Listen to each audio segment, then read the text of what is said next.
तुङ्गस्तनगिरितटी सुप्तमुद्बोध्य कृष्णम् पारार्तिं श्रुतिशतशिरःसिद्धमध्यापयन्ती स्वोच्छिष्टायां सृजनिगलितं या बलात्कृत्य भुङ्क्ते गोदा तस्यै नम इदमिदं भूय एवास्तु भूयः அன்னவையர் புதுவையாண்டாளரங்கற்கு பன்னு திருப்பாவை பல்வதியம் இன்னிசையால் பாடிக் கொடுத்தாள் நற்பாமாலை பூமாலை சூடிக் கொடுத்தாளே சொல்லு சூடிக் கொடுத்த சுடற்கொடியே தொல்பாவை பாடி அருளவல்ல பல்வளையாய் நாடினி வேங்கடவர்க்கென்ன விதி என்னையும் மாத்தம் நாங்கடவா வண்ணமே நல்கு।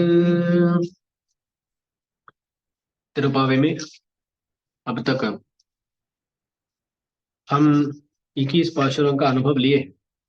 क्या हुआ है अब तक? गोदा जी सुबह सुबह जागती है, अपने सहेलियों को जगाती है, नंदगोप का जो भवन है वहां तक जाती है, वहां के द्वारपालक है, क्षेत्रपालक है, उनकी अनुमति लेती है। अंदर जाती है तो नंदगोप जी हैं, यशोदा मैया है, उन सबको जगाती है। उनकी अनुमति पाकर वहां से अंदर जाती है, सीधा कृष्ण को जगाती है। कृष्ण जागते नहीं है, क्योंकि उनके भाई जो बलराम है उनको छोड़कर यदि सीधा कृष्ण के पास जाए तो कैसे वो जागेंगे, इससे जागते नहीं। तो फिर से बलराम के पास आते हैं। बलराम के पास आकर ओ बलराम, आप और आपका भाई दोनों जाग जाइएगा, ऐसी प्रार्थना रखते हैं। पर तभी कृष्ण उठते नहीं है। तब ये सोचते अरे कोई ना कोई गलती हो गई, यहाँ कुछ गलती हो गई। और उनको लगता है हाँ बड़ी गलती हो गई। हमारा संप्रदाय श्री संप्रदाय है ना, तो अम्मा जी के द्वारा कृष्ण के पास जाना है, सीधा कृष्ण के पास गए तो कैसे होगा। ऐसे सोचकर नीला देवी को 3 पाशुरों में जगाते हैं। कृष्ण और नीला देवी को मिलाकर जगाते हैं। ये सब हम विस्तृत रूप से पहले ही देख चुके हैं। ऐसा होते होते कितने पाशुर हो गए? 20 पाशुर हो गए। 20 पाशुरों में क्या हुआ है? फिर अन्यों को जगाना। 21वें पाशुर में ही कृष्ण को जगाते हैं। 20 पाशुर तक कृष्ण के पास आए भी नहीं, है ना। 21वें पाशुर में कृष्ण को जगाते हैं। वो कल हम देखे थे, कल पूरी तरह नहीं देखे, है ना, थोड़ा बाकी है कल के पाशुर में। कल क्या बोले? हाथ तब पड़े तान मगने अरिगुराए। वो बड़े अमीर नंदगोप के कुमार, आप थोड़ा जागिए। उनके पास इतना धन है तो आपके पास भी वो पारंपरिक तौर पे आ जाएगा। तो वो धन सिर्फ आप ही क्यों रख रहे, हमें भी कुछ ना कुछ दीजिए। इनको क्या धन चाहिए? इनको धन चाहिए कैंकर्य धन। इनके लिए कैंकर्य ही धन है, कैंकर्य ही ऐश्वर्य है। हमारे आಳ್वारों में राजा थे एक आಳ್वार। कौन थे? कुलशेखर आಳ್वार, है ना। कुलशेखर आಳ್वार, कुलशेखर सूरी राजा थे। राजा होते हुए वो बोलते हैं अरे मुझे ये साम्राज्य नहीं चाहिए, ये जो मेरे पास है ये साम्राज्य मुझे नहीं चाहिए। मुझे चाहिए तो कैंकर्य साम्राज्य चाहिए, कैंकर्य साम्राज्य चाहिए। देखिए, कैंकर्य मतलब सेवा, कैंकर्य मतलब सेवा, सेवा का साम्राज्य चाहिए होता। और जब भी किसी को सम्राट यानी राजा बना जाता है ना, बनाते हैं ना, तब क्या करते हैं? उनके सर पे किरीट लगाकर उनको राजा बनाते हैं। जब कैंकर्य साम्राज्य पट्टाभिषेक होता है ना, तब क्या रखते हैं? भगवान के श्री चरणारविंदों को रखते हैं, है ना? वही तो कई सारे लोग जो हमारे मंदिरों को आते हैं, वैष्णव मंदिरों को, उनको समझ में नहीं आता क्या लगा रहे हैं सर पे। ये जो शठारी शठगोप होते हैं ना, उनको उसके बारे में पता नहीं होता है, क्योंकि सभी मंदिरों में ऐसा रहता नहीं है। आजकल वैष्णव मंदिरों को देखकर अन्य मंदिरों में भी ये करना शुरू कर दिए हैं, पर पहले ऐसा नहीं था। तो उनको पता नहीं होता है क्या कर रहे हैं, तो तीर्थ देते हैं, उसके बाद शठारी श्री षटकोप लगाते हैं ना, वो सोचते हैं हमें कुछ ना किरीट धारण कर रहे हैं। वैसे ही रहता है ना, किरीट की तरह रहता है। हाँ किरीट धारण कर रहे हैं। तो दास कभी कभी सोचता हूँ हाँ वो सही है, किरीट धारण ही है, पर किस साम्राज्य का किरीट है वो? कैंकरी साम्राज्य का, कैंकर्य साम्राज्य का। इसलिए कई मंदिरों में सेवा करने के पहले या सेवा करने के बाद शठारी का धारण कराते हैं। जैसे दिव्य प्रबंध सेवा है ना, दिव्य प्रबंध सेवा करने के बाद श्रीरंगम में जो भी सेवा किए हैं उनको शठारी देते हैं, उनको वो कैंकर्य के लिए वो दिया जाता है। तो कैंकर्य साम्राज्य पट्टाभिषेक जो है ना, कैंकर्य साम्राज्य पट्टाभिषेक जो है वही हमारे लिए चाहिए। ये कुलशेखर स्वामी जी बोलते हैं, मेरे पास जो बड़ा राज्य है ना, ये नहीं चाहिए। अरसमर्दान अडिसूड वरसयल्लाल अरसागयन्नेन्मत्त अरसदाने बोलते हैं। उस भगवान के पादार बिंदों को सर पे रखते हुए वो जो सेवा करना जो है वही मुझे चाहिए, वही साम्राज्य चाहिए बोलते हैं वो सच्चे सम्राट। तो ऐसे ही हमें भी भगवान से क्या साम्राज्य चाहिए, क्या ऐश्वर्य चाहिए, कैंकर्य ऐश्वर्य चाहिए। इसको बताते हुए कृष्ण को जगाते हैं गोदा जी और बोलते हैं, माता रुनक वलितोलैंद उन वासरकण आत्ताद बंदुन अडिपणियुमा बोले போத்தியாம் வந்தோம் புகழ்ந்தேனோரெம்பாவாய்।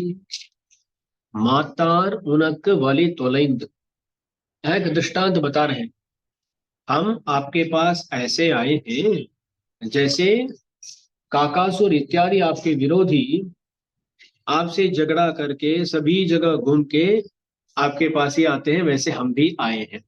यही दृष्टांत है। माटर माने शत्रु, उनक वलि त्वलिंद आपके पास आकर अपना बल खोकर वो क्या करते हैं, उन वासरकण आपके ही द्वार में फिर से आकर गिरते हैं। ऐसा ही हम भी आपके पास ही आए हैं। अब देखिए ना, इसका तात्पर्य क्या है पहले समझना है हमें। यहाँ काकासुर का वृत्तांत हम स्मरण कर सकते हैं। काकासुर, काकासुर को मालूम है ना, काकासुर बोलते हैं ना, पर वो असुर नहीं था, वो इंद्र का पुत्र था। इंद्र का पुत्र है वो। और उसको क्यों असुर बोलते हैं, क्योंकि उसका स्वभाव आसुर स्वभाव था।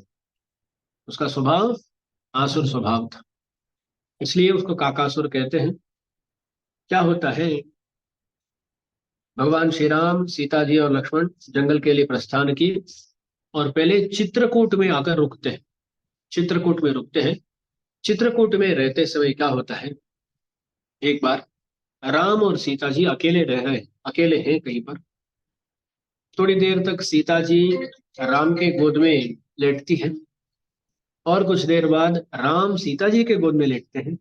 तो ऐसा वो कर रहे हैं, तब क्या होता है, ये काकासुर आता है जो इंद्र का पुत्र है, जयंत है। वो ऐसा एक कौवा, कौवा का शरीर परिग्रह करके वो आता है। वो आकर क्या करता है, सीता जी पर वार करता है, सीता सीता जी को प्रहार करता है और उनके वक्षस्थल में प्रहार करता है। सीता जी उसको भगाने की कोशिश करती है, क्योंकि भगवान जो सो रहे हैं ना, उनको जगाना नहीं चाहती है सीता जी। पर ये बार बार आकर करता है, तो क्या होता है, वहां से खून निकलती है और राम को किसी तरह पता चलता है, उनको जगाना पड़ता है। राम जागते हैं, जागकर देखते हैं तो इस यहाँ से खून निकल रहा है और पास में देखते हैं तो ये कौवा है जिसके नाखून में खून दिख रहा है। तो उनको पता चल जाता है कि यही क्या है। तो पास में एक दर्भ है, उस दर्भ को निकालते हैं, उसमें ब्रह्मास्त्र का जो मंत्र होता है ना, उसका उच्चारण करके मंत्रित करके उसको उस पर डाल देते हैं, प्रयोग कर देते हैं। ब्रह्मास्त्र इसके पीछे पड़ा है। ये काकासुर भी ना वहां से भागता है। दास को पहले ऐसे ही शंका होती थी, अरे ये तो ब्रह्मास्त्र है, ब्रह्मास्त्र पीछे आ रहा है तो कोई भाग सकता है क्या। ऐसे समझे ना, कोई बुलेट हम पर प्रयोग करता है तो हम उससे भाग सकते हैं क्या। अरे ब्रह्मास्त्र, बुलेट भी नहीं, ब्रह्मास्त्र है, ब्रह्मास्त्र पीछे पीछे आ रहा है, ये भी भाग रहा है, कैसा मुमकिन है। तो कभी कभी लगता है कि ना, भगवान हो, भगवान के अस्त्र क्यों ना हो, वो बहुत कारुणिक है। वो क्या करते हैं ना, थोड़ा समय देते हैं। अरे तू बदलेगा क्या, तू बदलेगा तो मैं छोड़ दूंगा। ऐसे भगवान भी ऐसे ही है ना। रावण के बारे में हम देखे थे एक पासुर में, पूरा युद्ध हो गया, इतना कष्ट पालिए राम, इतना कष्ट सहन करके युद्ध तक आ गए, युद्ध में भी आधा युद्ध हो गया। जब रावण को मार सकते थे तब क्या करते हैं, रावण को भेजते हैं, अरे जाओ, आज जाओ, कल आओ बोलते हैं। तो अंत में उनको क्या चाहिए, यदि उसमें बदलाव आएगा तो उसको स्वीकार कर सकते हैं ना। इसलिए भगवान भी कारुणिक है, भगवान से भी कारुणिक कौन है, भगवान के अस्त्र। इसलिए वो ब्रह्मास्त्र ना पीछे पीछे जाता है। ये भी काकासुर कहाँ कहाँ जाता है, सपित्रा च परित्यक्तः सुरैश्च समहर्षिभिः त्रीन् लोकान् संपरिक्रम्य तमेव शरणं गतः। जब हमें कोई आपत्ति होती है तब पहले कहाँ जाता है, माँ बाप के पास जाते हैं ना। तो वो भी काकासुर सीधा इंद्र के पास, इंद्राणी के पास जाता है। पर वो लोग दरवाजा बंद कर देते हैं, घर आओ मत, क्योंकि तू इतनी बड़ी गलती किया है, तू यहाँ आता है क्या। अब तुम यहाँ आए तो क्या हो जाएगा, हमारा पूरा घर उसका नाश हो जाएगा, है ना। इसलिए वो दरवाजा बंद कर देते हैं। सपित्राच परित्यक्तः, अपने पिताजी के द्वारा भी परित्यक्त, वो छोड़ा गया। यानी पिताजी के द्वारा भी माने माताजी भी छोड़ दी, माताजी भी पिताजी भी दोनों छोड़ दिए, यहाँ आओ मत। कभी कभी ये बच्चे कुछ गलती करते हैं, बच्चे माने बहुत छोटे बच्चे नहीं, नौजवानी में करते हैं, ऐसा गलती करते हैं। तब क्या होता है ना, कभी कभी कुछ माँ बाप कहते हैं इसके बाद घर मत आओ, जहाँ जाना है वहां चले जाओ। पर ऐसे संदर्भों में क्या करते हैं ना, जो रिश्तेदार होते हैं ना, वो अपने घर में जगह देकर थोड़ा उनका पालन करते हैं, ऐसा होता है ना, कभी कभी होता है।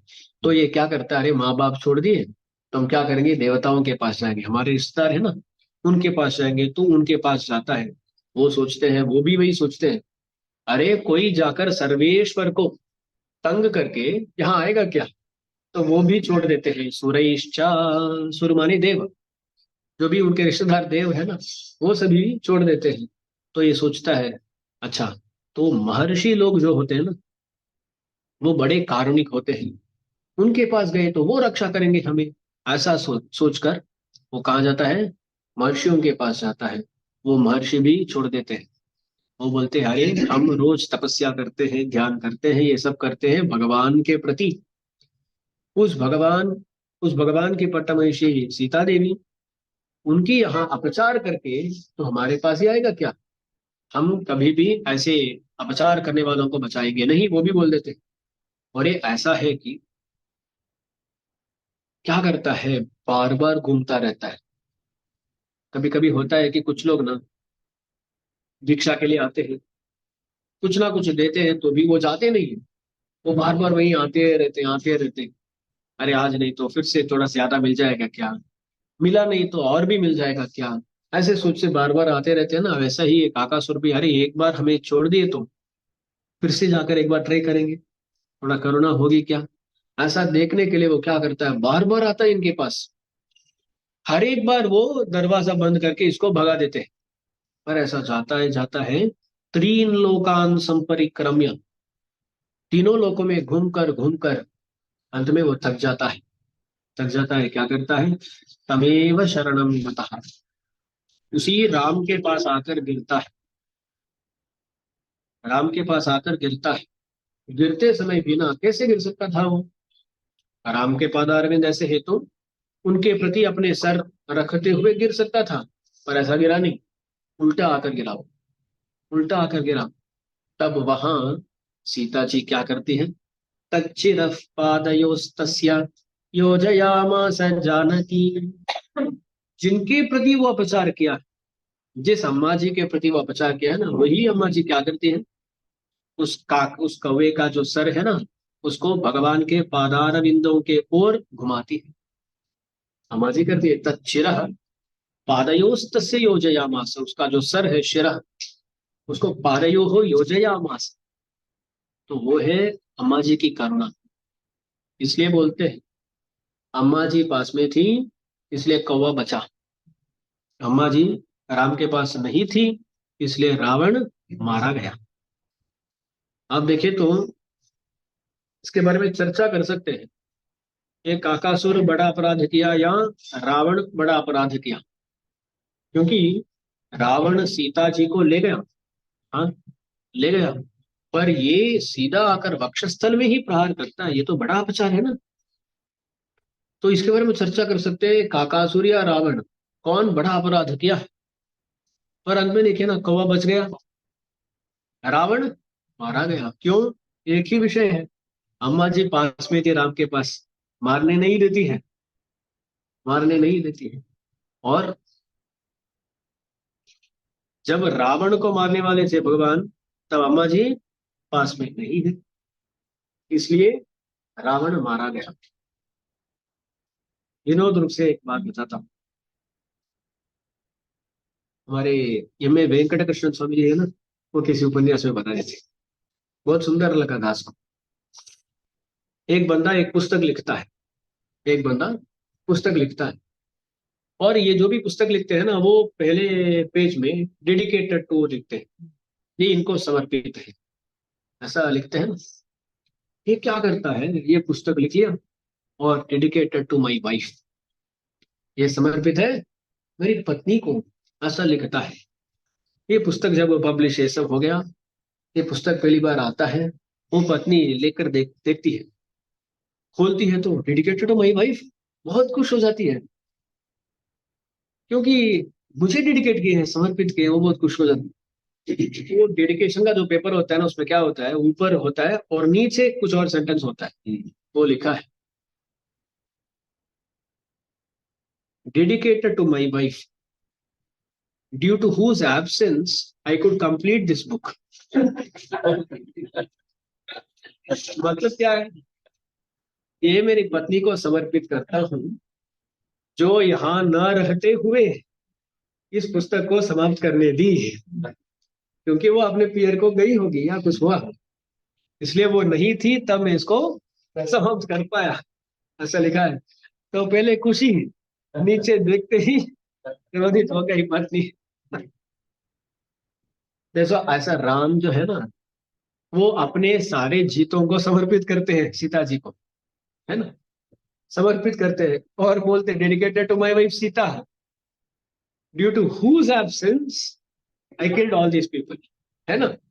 जब भी सीता जी पास में रहती है, किसी को मारने नहीं देती है, किसी को मारने नहीं देती। इसलिए क्या करते हैं, जब भी किसी को मारना होता है, उनको थोड़ा दूर भेज देते हैं भगवान। खरदूषण आते हैं ना, खरदूषण इत्यादि आते हैं, तब सीता जी क्या करते हैं, राम क्या करते हैं, सीता जी को एक गुफा में रहने को बोलते हैं, लक्ष्मण जी को वहां सुरक्षा कर देने के लिए बोलते हैं। हम कुलशेखर सूर्य के चरित्र में देखे थे वो सब, है ना। तो क्यों पास में रही तो वो बोलेगा, अरे मारो मत, ऐसा बोलती है ये, इसलिए भगवान ऐसा करते हैं। तो अम्मा जी क्या है ना, एक काकासुर आता है, तो उस काकासुर को बचाने के लिए अम्मा जी वहां पुरुषकार करती है, और अंत में क्या करते हैं भगवान, उसको बचा देते, उसको बचा देते हैं। तच्चिरः पादयोस्तस्य योजयामास जानकी। तो अंत में काकासुर क्या किया, ये आकर शरण कुछ नहीं बोला, आया गिरा। भगवान ऐसे है कि जब तक कोई अपने आप को बचाने के लिए प्रयत्न करता रहता है, तब तक भगवान छोड़ देते हैं।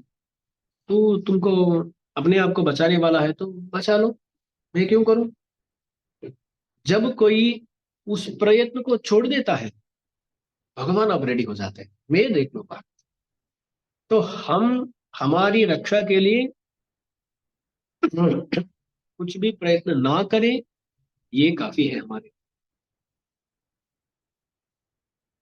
में कुछ भी प्रयत्न करना नहीं। वही बोलते हैं, भगवत प्रवृत्ति विरोधी स्व प्रवृत्ति निवृत्ति ही शरणागति। शरणागति माने क्या, अब तक हम क्या कर रहे हैं, मेरी रक्षा मैं देख लूंगा, मैं देख लूंगा, तो कुछ ना कुछ कर लूंगा, ऐसा सोचकर हम कुछ प्रवृत्ति कर रहे हैं, तब तक भगवान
ठीक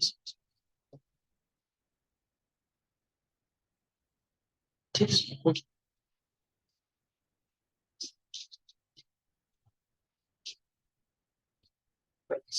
चल रहा है।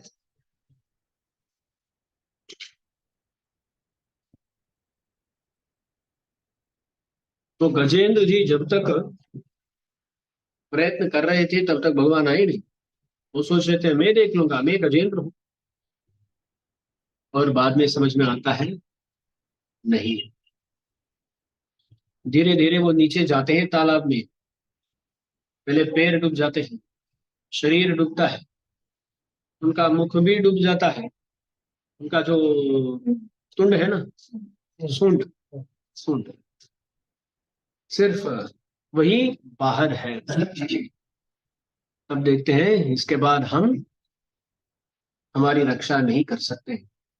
तभी भगवान को पुकारते हैं, मूल आदिमूल पुकारते हैं। पुकारते ही भगवान दौड़ते हुए आते हैं, दौड़ते हुए आते हैं, इतनी तेजी से आते हैं भगवान। तो वहां भी देखिए ना, जब तक कोई प्रयत्न करते रहे तब तक भगवान चुप रहे। तू देख लेगा तो संभाल लो। जब हम पुकारते हैं फिर से तो तुरंत आ जाते हैं। द्रौपदी की शरणागति में भी वही।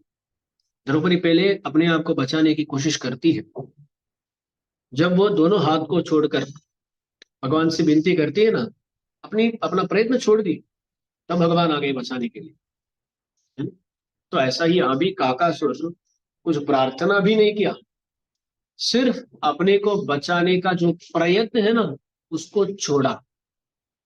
उसको जो छोड़ना है उसी को शरणागति मान ले भगवान।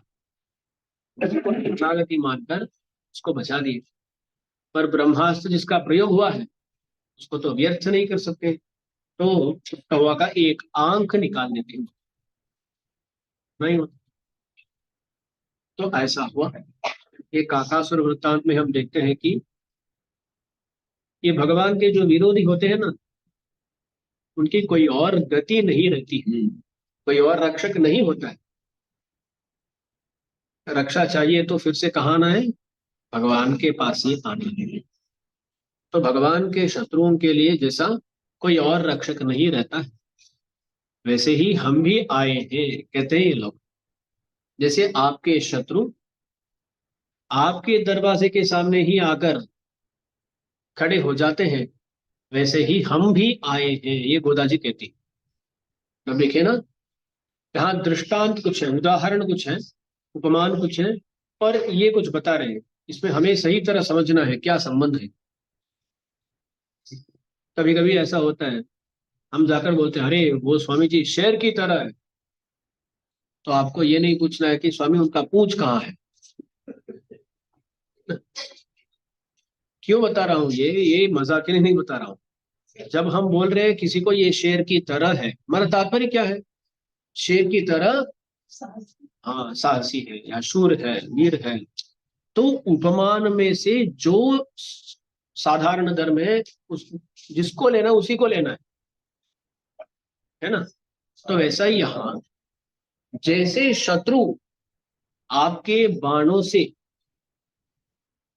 हार कर, आपके बाणों के द्वारा हार पाकर आपके पास आ जाते हैं, आपके दरवाजे के अलावा कोई और उनका गति नहीं रहता है, वैसे ही हम भी हार गए।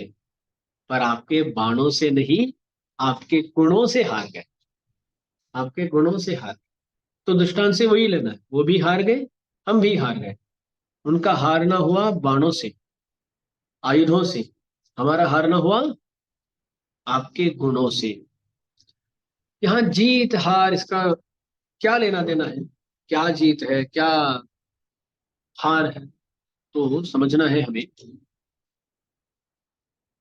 एक वैष्णव होते हुए, शरणागत होते हुए, गोदा जी की निष्ठा कैसी होनी चाहिए? भगवान देख लेंगे। वही तो शरणागति निष्ठा है ना। भगवान देख लेंगे। हमें मोक्ष पाने के लिए, कैंकर्य पाने के लिए कुछ नहीं करना है, भगवान देख लेंगे। यही निष्ठा होनी चाहिए। पर गोदा जी ऐसी है क्या? नहीं। कृष्ण को ढूंढते हुए जा रही है, जाकर प्रार्थना कर रही है, उनको निर्बंध कर रही है। ये सब कर रही है गोदा जी। क्यों कर रही है? तो बोलते हैं अरे हमारी निष्ठा तो वैसे ही होना चाहिए। कैसे? कृष्ण आएंगे, जब आएंगे वो हमारी रक्षा कर लेंगे। तो विश्वास के साथ रहना है। पर कृष्ण के गुणों का चिंतन करते करते करते करते क्या हो जाता है, उनको पाने के प्रयत्न में लग जाते हैं। उनको पाने के प्रयत्न में लग जाते हैं। तो गोदा जी को भी आइडियली कैसा रहना है? कैसा रहना है? हाँ, भगवान आएंगे, रक्षा करेंगे, ऐसा ऐसे सोच के साथ रहना है। हमें मोक्ष के लिए कुछ प्रयत्न करना है क्या? हमें कुछ प्रयत्न नहीं करना है, भगवान ही देख लेंगे। वही बात है। पर गोदा जी कुछ ना कुछ प्रयत्न कर रही है ना? सहेलियों को जगा रही है, सबको जगा रही है, कृष्ण के पास आ रही है, ये कर रही है, वो कर रही है, सब काम कर रही है ना। क्यों कर रही है? क्योंकि भगवान के गुणों का अनुसंधान करते करते क्या हो जाता है, उनको किसी तरह पाना है, किसी तरह पाना है, ऐसी भावना हो जाती है। आचार्य कहते रहते हैं, जब हम हमारे बारे में सोचते हैं, हम कैसे हैं? हम सभी अनन्य अर्थ शेष, अनन्य उपाय, अनन्य भोग, ये देखे हैं ना। भगवान को ही उपाय मानने वाले हैं। ऐसे हमारा जो स्वरूप है उसके बारे में चिंतन करते करते क्या होता है, अरे हमें कुछ नहीं करना है ऐसा लगता है। पर जब भगवान का अनुसंधान करने लगते हैं, अरे भगवान तो इतने गुणवान है, अरे उनको किसी तरह हमें जल्दी पाना है, ये भावना भी होगी ही। तो गोदा जी किस भावना में है अब? उनके गुणों से आकर्षित होकर, अरे किसी तरह उनको पाना ही है, ऐसे सोच से गोदा जी आ रही है। तो वो शत्रु, वो जो भी शत्रु है वो सभी भगवान के बाणों से हार हार हार गए। गोदा जी बोलती हम तो आपके गुणों से हार गए। और क्या होता है ना, महिलाओं का ये भाव रहता है। वो क्या सोचते हैं, अरे इसको ही मेरे पास आना है। यहाँ ये सभी गोपियां एक प्रेयसी की तरह है। भगवान कृष्ण है ना, वो प्रिय है ना।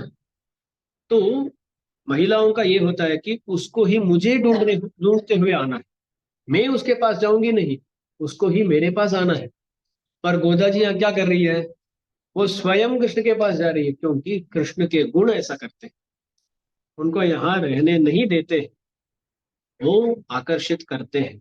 इसलिए गोदा जी कह रही है, जैसे वो शत्रु आपके बाणों से हारे, वैसे ही हम आपके गुणों से हार गए। हम सोच रहे थे हाँ हम क्या करेंगे, हम हमें ढूंढते हुए कृष्ण आएगा, पर हम हार गए। हम हार गए।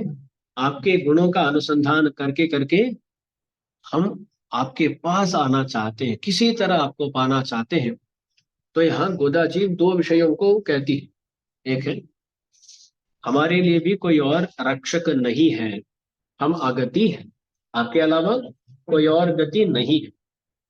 और दूसरी बात यह है कि हम भी हमारे अभिमान को छोड़कर आगे, जो स्त्रीत्वाभिमान होता है, यानी मैं महिला हूं, मैं किसी को ढूंढते हुए जाऊंगी नहीं, उसको ही मुझे ढूंढते हुए आना है। ये जो अभिमान होता है ना, उस अभिमान का भी भंग हो गया। अभिमान का भंग हो गया, इसलिए ये कृष्ण के पास जा रहे हैं। तो इन दोनों विषयों को यहाँ इस दृष्टांत के द्वारा बता रही है गोदा जी। ऐसे आए हैं हम, மாற்றாருனக்கு வலித்துளைந்து உன் வாசற்கண் ஆற்றாது வந்துन अड़िपणियुमा पोले। एक बार शब्दार्थ बता देता हूँ। माट्रार शत्रु लोग, उनक वलितुलैंद आपके द्वारा अपना बल खोकर, उन वासरकण आपके दरवाजा के सामने, आपके द्वार के सामने, आट्रादवंद कुछ सहन नहीं कर पाते हुए, अपने कष्ट को सहन नहीं कर पाते हुए, वंद आट्रादवंद उन अड़िपणियुमा बोले आपके ही पादों में जैसे गिरते हैं। काकासुर का ये होना हुआ था ना, घूमा, फिर भगवान के पादार बिंदु के पास ही आकर वो गिर गया। वैसे ही हम भी आए हैं। पर हम आते आते कैसे आए हैं? पोट्री आम बंदो, पोट्री मारे मंगला शासन करते हुए। ये गोदा जी है। गोदा जी हम आते समय आपके गुणगान करते हुए, आपका मंगला शासन करते हुए आए हैं। पोट्री आम बंदो पुगण दे, आपका मंगला शासन करते हुए, आपके गुणों को स्तुति करते हुए हम आए हैं। ऐसा 21वें पाशुर में बोलते हैं। हो गया अगला पाशुर, आज का पाशुर। अंगन्मा ஞாலத்தரசர் அபிமான பங்கமாய் வந்து நின் பள்ளி கட்டிற்கீழே சங்கம் இருப்பார் போல் வந்து தலைப்பேனோம் இங்கிணிவாய் சீர தாமரை பூப்போரே செங்கண் சிறுச்சிறிதே எம்மேல் விழியாவோம் திங்களுமாதித்தனும் எழுந்தாற் போல் அங்கன் இரண்டும் கொண்டெங்கள் மேல் நோக்குரியேல் எங்கள் மேல் சாபம் இழிந்தேலோர் एम्बाबाई।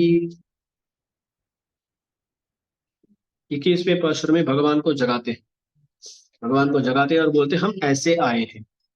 इस पाशुर में भगवान के भगवान जब जागते हैं ना, उस जागते समय भगवान के कटाक्षों को पाना है ऐसी प्रार्थना रखते हैं।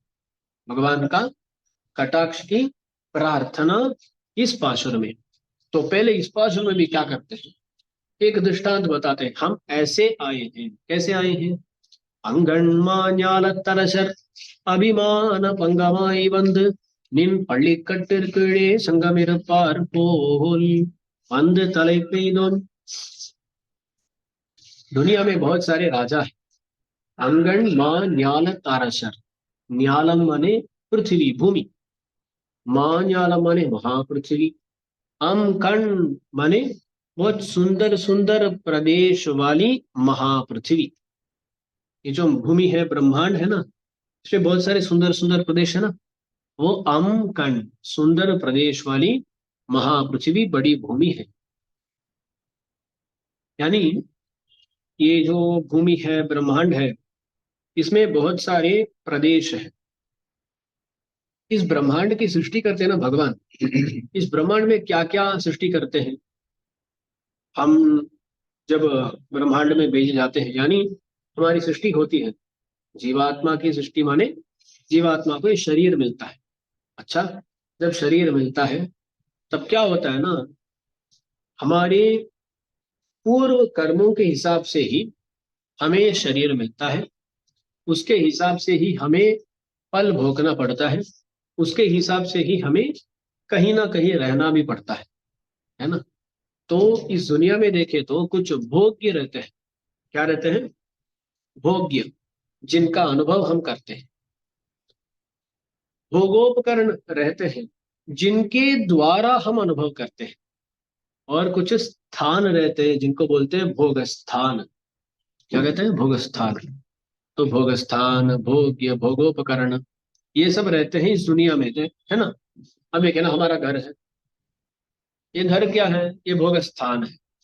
इसमें रहते हुए हम कुछ भोगों का अनुभव लेते हैं। भोग क्या है? आज पोंगल बना, पोंगल का अनुभव लिए तो भी वो भी भोग्य है, वो पोंगल भोग्य बना। उस पोंगल का स्वाद लेने के लिए हमें जीभ की आवश्यकता है ना। जीभ है, कभी कभी सर्दी में क्या हो जाता है ना, स्वाद ही महसूस नहीं होता है, तब हम उस उपकरण से स्वाद महसूस नहीं कर पाते हैं। तो वहां भोगोपकरण जो है ना, वो अच्छी तरह काम नहीं कर रहा है। तो देखिए ना, दुनिया में क्या होता है, भोग्य रहते हैं, भोग स्थान रहते हैं और भोगोपकरण रहते हैं, ये सब रहते हैं। ऐसा भोग्य, भोगोपकरण, भोग स्थान वाली महापृथ्वी है अमकण मान ज्ञानम। अमकण माने भोग स्थान। कई सारे भोग स्थान है। ब्रह्मा जी के लिए भी भोग स्थान है, एक चींटी के लिए भी भोग स्थान है ना। वो भी कहीं रहते हुए अपना अनुभव, अपने जीवन में कुछ ना कुछ भोग का अनुभव लेती है ना। तो ऐसा जो महापृथ्वी है, बड़ी पृथ्वी है ना, इस पृथ्वी के कई सारे राजा है। अंगन मान्यालत अरसर, अरसर माने राजा। इस भूमि में कितने राजा हैं? बहुत सारे राजा हैं। राजा माने ऐसा मत सोचिए कि राजा माने उस समय का ही राजा।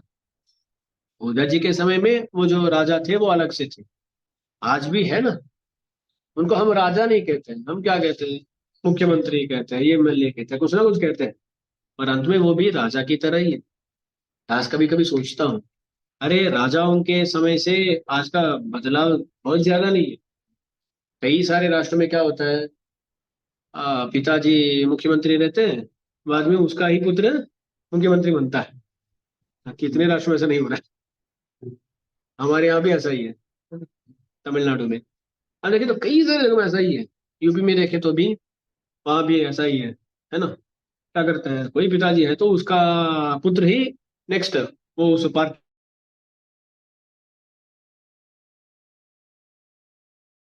ये परिवार का राज है ना, ये चल रहा है।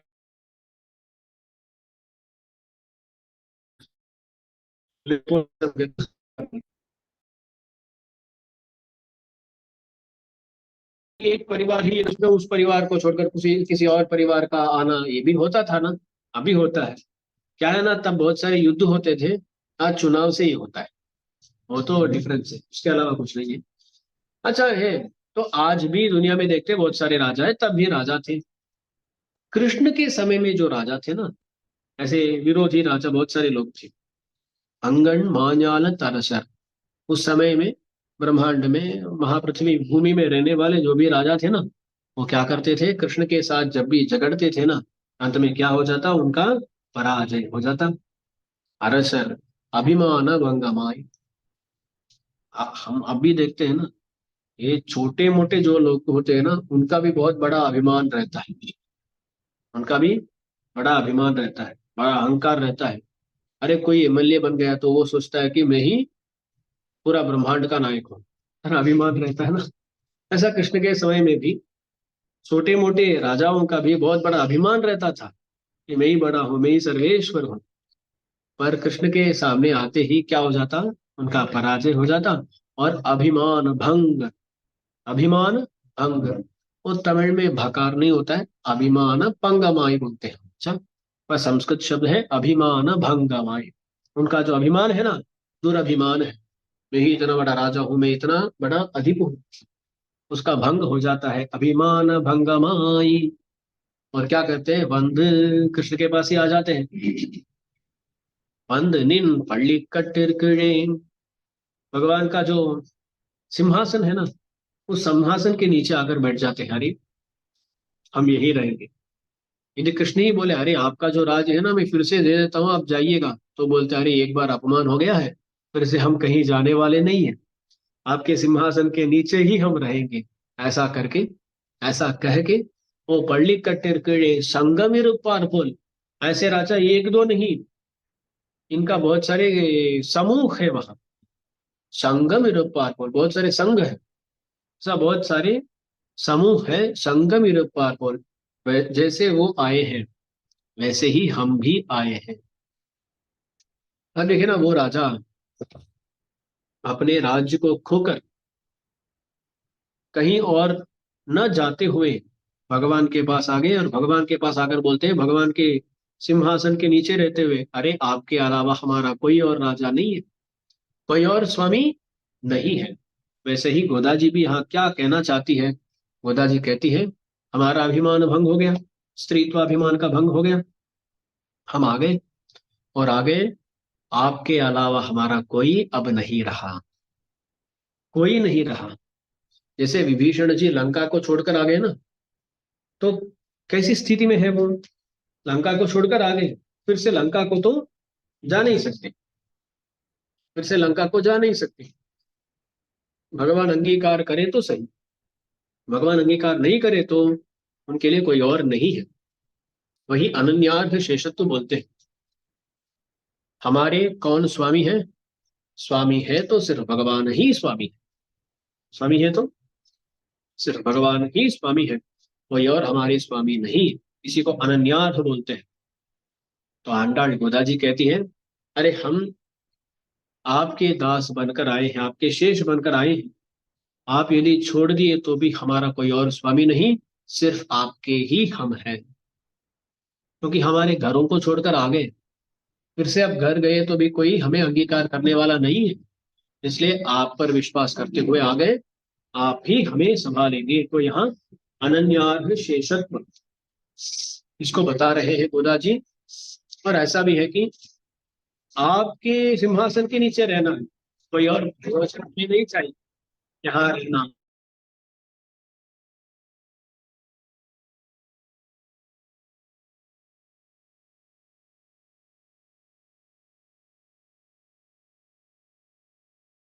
விமான பங்கமாய் வந்து நின் पल्ली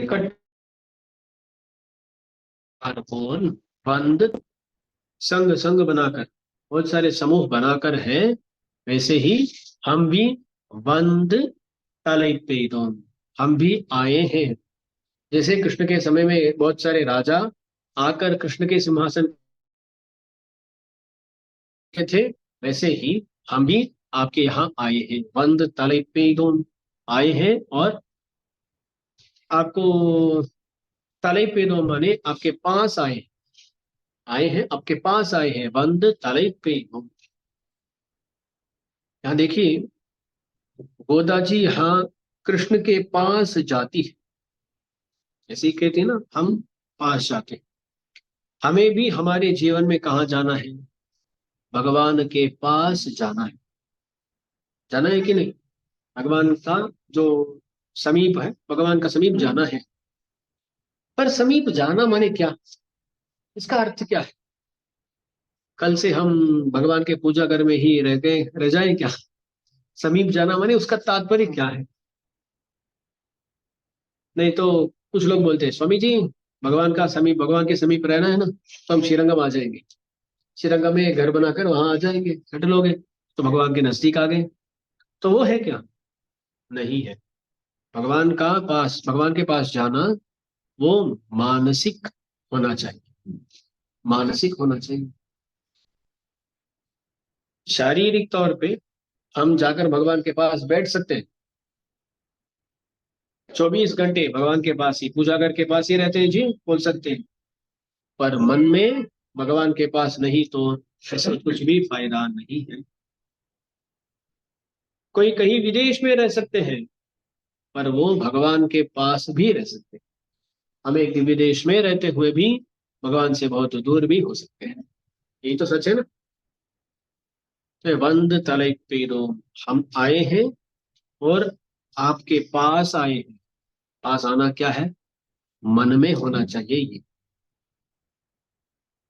भगवान के पास रहना, तो पहले हमें भगवान ही स्वामी है, हम भगवान के दास है, इस बात को स्वीकारना है, इस बात को स्वीकारना है। और हमारे मन से सदा भगवान की सेवा में लगने की कोशिश करना है। तो मानसिक जो है ना, वो सामीप्य अत्यावश्यक है। पूजा घर के पास में ही 2 घंटे 24 घंटे रहे तो भी उससे फायदा नहीं। मानसिक रूप से भगवान के समीप में हमें रहना है। पहले भगवान को स्वामी मानना है, सिर्फ वही स्वामी है, यह बात को मानना है। उस भगवान के साथ हमारा जो विवाद है, क्या विवाद है? भगवान बोलते आप हमारे हो, हम बोलते हम हमारे। सिविल डिस्प्यूट है ना, भगवान और हमारे बीच में डिस्प्यूट है, सिविल डिस्प्यूट, केस चल रहा है। और इस केस में हमें हारना है, इस केस में हमें जीतना नहीं, हारना है। क्योंकि भगवान बोलते हैं तुम मेरा, हम बोलते मैं मेरा। अंत में हमें ये अंगीकार करना है, अरे भगवान मैं आपका ही, मैं आपका ही। जब ये पराजय, ये जो हार है ना, ये हम अंगीकार करेंगे, तभी हम जीवन में जीतेंगे। ऐसे कुछ पराजय होते हैं जिनको पाते ही हम जीत जाते हैं। दस पहले भी बोला, कुछ ऐसे रिश्ता होते हैं ना, पति पत्नी के रिश्ता है, और पति हो या पत्नी हो, अपने पत्नी के प्रति, पति के प्रति, उनके साथ जब झगड़ा होता है ना, वहां हारने से जीत जाते हैं, है ना, हारने से जीत जाते हैं। ऐसे ही भगवान हमारे पति है, विश्वपति है, पति विश्वस्य। तो उस पति से हारने से हम जीवन में जीत जाए, इसलिए इस विवाद में हमें हारना है। और ये विवाद कहाँ चल रहा है? हमारे मन में ही चल रहा है। भगवान बोलते हैं, अरे तुम्हें मेरे लिए जीना है। हम बोलते हैं नहीं नहीं, मैं मेरे लिए जीऊंगा, आपके लिए क्यों जीऊंगा मैं? हम बोलते हैं ना, हम सोचते हैं, मन में होता है। तो वहां हमें पूरी तरह समर्पित करना है भगवान के लिए। अच्छा, यही भगवान के पास जाना, भगवान के पास जाना ये होता है वंद तलई पे दो। तो ये बोलते हैं, गोदा जी बोलती है 21वें पाशुर में जगाई, इस पाशुर में बोलती है हम आपके पास आ गए, अगति बनकर आ गए, कोई और गति नहीं है। हमारा जो भी स्त्रीत्व अभिमान है कि भगवान ही आएंगे, हम क्यों जाएंगे, ऐसा जो अभिमान था उसको छोड़कर आ गए। यहाँ अब आ गए तो आपके अलावा किसी के पास जा नहीं सकते, सिर्फ आपके ही बनकर आए, अनन्या शेष बनकर आए।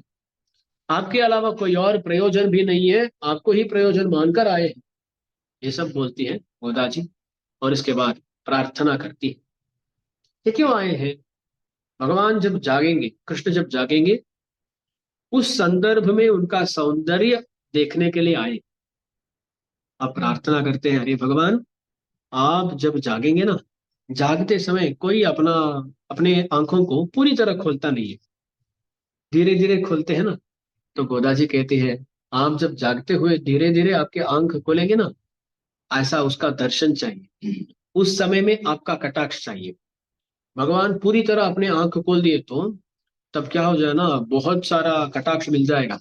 ये बोलते हैं, अरे हम एक ही समय में उतना कटाक्ष पा नहीं सकते, इतना हमें शक्ति नहीं है।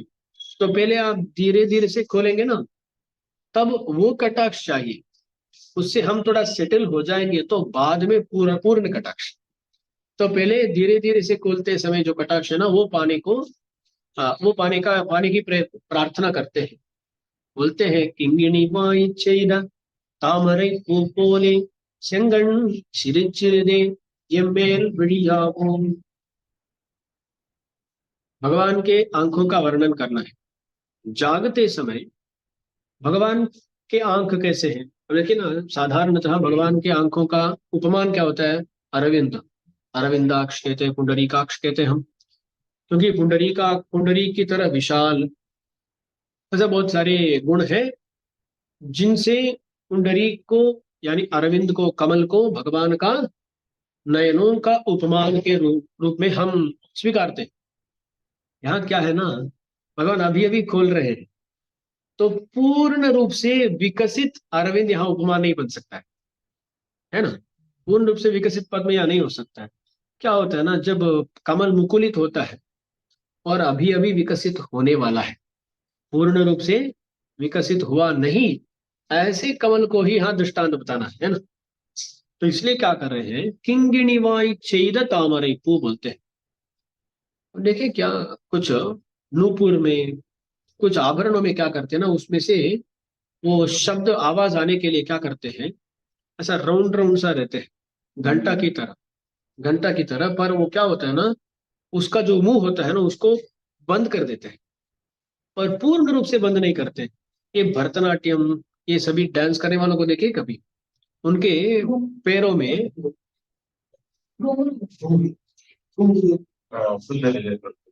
हाँ, घुंघरू, घुंघरू, घुंघरू, घुंघरू, उसको देखे तो वो पूरी तरह खोला खुला भी नहीं रहता है, पूरी तरह बंद भी नहीं रहता है ना, बीच की अवस्था में। ऐसे ही किंगिणी, वही शायद घुंघरू ही किंगिणी। अच्छा, तो पूरी तरह खुला भी नहीं, पूरी तरह बंद भी नहीं, ऐसा एक कमल, वो किंगिणी वाई छेद तामरे। ऐसा कमल, ऐसा कमल बोले तो क्या अर्थ है? पूरी तरह मुकुलित भी नहीं, पूरी तरह विकसित भी नहीं, ऐसी, ऐसे अरविंद की तरह भगवान के आंख रहेंगे। किंगिणीवाई छेद तामரை பூப்போலே செங்கண்। तो वो जो घुंघरू है ना, वो कमल का दृष्टांत है। ऐसा जो कमल है ना, वो भगवान के आंखों का दृष्टांत। अच्छा, ऐसे आंख जो है ना, शेंगण, भगवान के आंख लाल रहते हैं। क्यों लाल है? जब किसी पर बहुत प्यार होता है ना, बहुत प्रेम रहता है ना, वो प्रेम आंखों में दिखते हैं, लाल सा दिखते हैं। तो भगवान की आंखों में हम पर प्रेम दिख रहा है, इसलिए वो लाल है।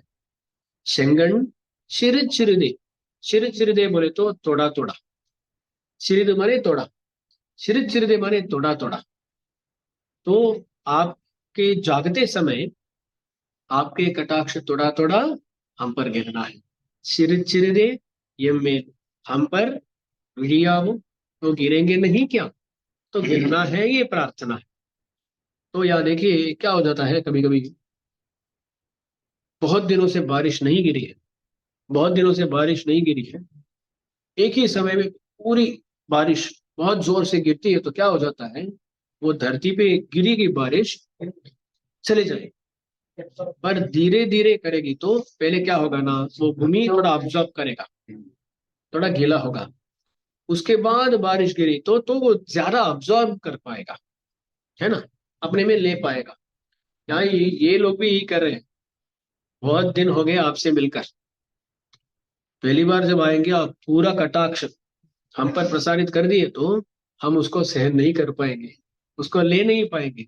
तो पहले क्या कीजिए, सिर सिर दे थोड़ा थोड़ा कटाक्ष, तब क्या हो जाएगा, वो धरती थोड़ा गीला हो जाएगी। ऐसा हम हो जाएंगे, उसके बाद पूर्ण कटाक्ष करो। तो पहले वो छोटा छोटा, उठते समय धीरे धीरे से जागते हैं ना। कि बड़ों के बारे में हम बोल नहीं सकते, देखते नहीं है, बच्चों को देखते हैं ना। बच्चे क्या करते हैं, छोटे बच्चे होते हैं ना, जब उनको जगाना पड़ता है तब जगाते समय धीरे धीरे से अपने आंखों को खोलकर बाद में पूरी तरह जागते हैं, होता है ना। ऐसा आप जब पहले धीरे धीरे जागेंगे, तब जो आपके आंख है ना, वहां से हमें कटाक्ष पाना है। तब थोड़ा गीला हो जाए, थोड़ी सी बारिश, है ना, ऐसा हो गया। उसके बाद प्रार्थना करते हैं। हाँ अब ये तो हो गया ना, திங்களும் ஆதித்யனும் எழுந்தார் போல் அங்கண் இரண்டும் கொண்டு எங்கள் மேல் நோக்குதியேல்।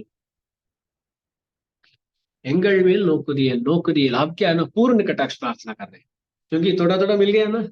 अब धरती गीला हो गई, तो अब क्या कर सकते हैं, पूर्ण बारिश हो सकती है।